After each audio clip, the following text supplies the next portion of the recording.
So there's Edinburgh Castle at night. Impressive, isn't it? Right, I'm walking back to the B&B. It's been raining ever since I arrived, pretty much. The tour was pretty good. They wouldn't allow filming on it, which is why I only did the surreptitious bits in the vaults when she wasn't doing her bit. Quite a good guide. Not brilliant, but good. Better than all that I've done. But she could make some improvements. She's not me. For which I'm quite grateful, actually, because that would be a bit weird. But I'm now going back to the B&B, which is a long walk in the rain, and tomorrow I'm going to try and pack in 100 things into about 12 or 13 hours, which will clearly not be an easy thing to do.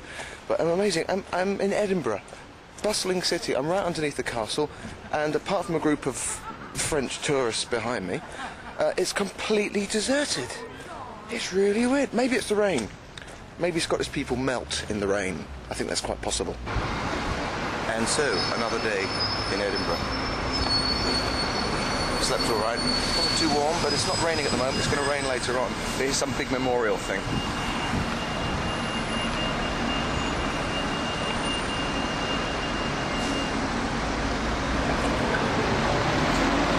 This is Princes Street. This is a main shopping thing.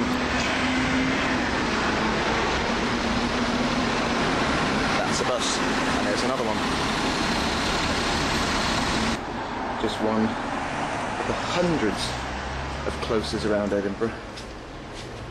The old tenement blocks. These are all over the place. Because Edinburgh seems to be like in two bits. There's a higher bit and a lower bit, and all the streets cross over each other. And you have to use these steps to get from one to the other. Very interesting.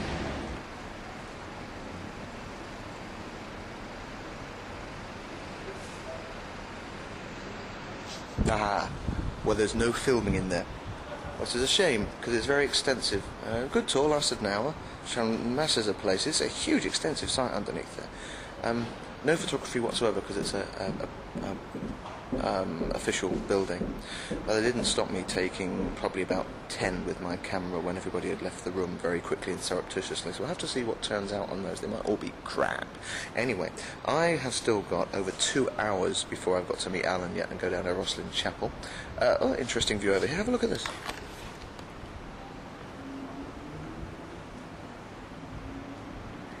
It's good, isn't it? So I'm going to possibly do something else, then I'm going to have something to eat. Mind you, 1:05 now, I might go have something to eat now and then do something else. You're not interested in this, are you? No, I'm going to turn it off then. Right. Therefore, I wouldn't do that out of principle. Well, restoration. But it should be voluntary. I take your point. I must be impressed with the restoration so far. That thing that looks like a farm building, by the way, for the sake of narration, is Rosslyn Chapel. As in Da Vinci Code, Rosslyn Chapel. That is a tree, smited. So, we did the stuff at Rosslyn Chapel, as was needed. Photographs. Nothing more than that. Well, I was saying anything. And surprise, surprise, back in Edinburgh, just had a meal, and it's pouring down with rain, and it's very windy and very cold. This in the second half of May. Disappointing. I'm wearing canvas shoes, so my feet are soaked. I'm hanging around for the best part of an hour for another ghost walk tonight. There is one starting, but it's not the one that I'm planning on going on. And there's so many beautiful things in Edinburgh to show you, and unable to show them to you because you're not allowed to see them because they're secret. Got it? Good. I'm going to show you Mercot Cross, which has a cow in a dress with a blue face. Not joking.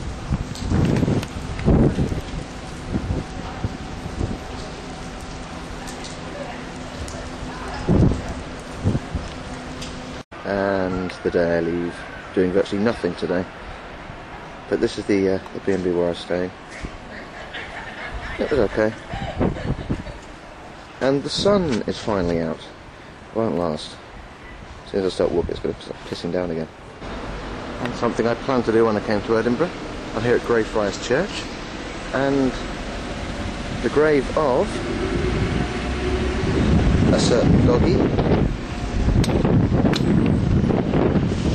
And there lurketh death.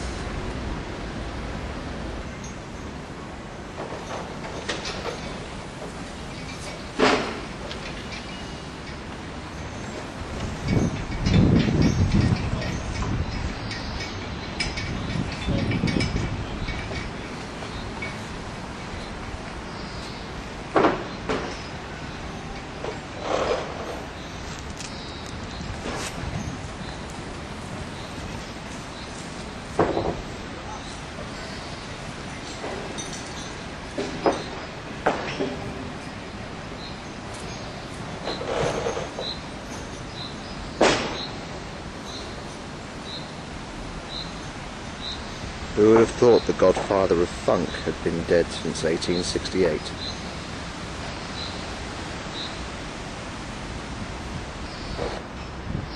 Look at this. Those Scots know how to make monuments.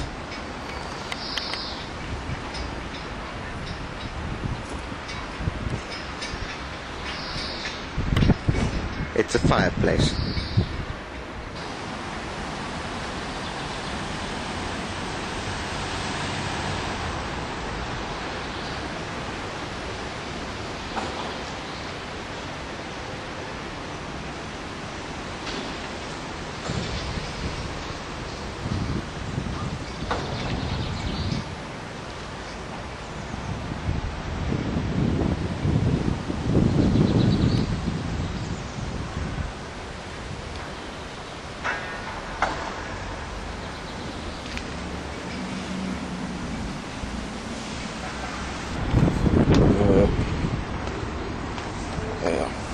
So I'm just walking down some steps now. I'm going to get the bus back to the airport.